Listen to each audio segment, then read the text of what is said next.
Portland Trail Blazers giyano ra og pildi ganina sa Golden State Warriors sa ilahang game.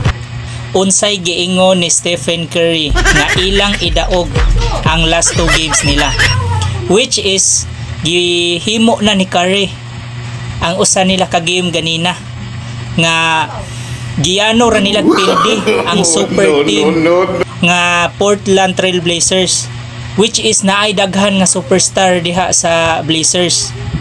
Ingon ana si Curry og mindset gahapon sa Spurs, kahibaw naman siya nga wala na chance ang Spurs sa playoffs.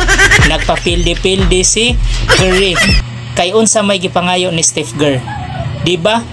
Nga at least makadaog ra sila og 2 ka game sa ilahang last 3 games, which is gihimo ni Curry.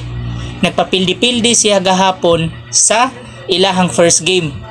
Din karon sa ilahang second game ni daog na ang Warriors. Unsay mindset ni Curry? Iya nang ipadaog ang last 2 games nila, which is secure na sila para sa playoffs. Kamao ra may game kinahanglan ni Steve Kerr, ang ilahang head coach sa Warriors. Pero ganina kuyaw sad ka ito nga game. Ngano man, lig-on kaayo na ang Portland Trail Blazers, which is kusog kaayo na siya nga team. Kay last game god giyano ra og pildi ang Lakers ana, which is ang Lakers hinuon ang Lakers hinay man nga team, di na man ta mahibong ana sa una pa man na.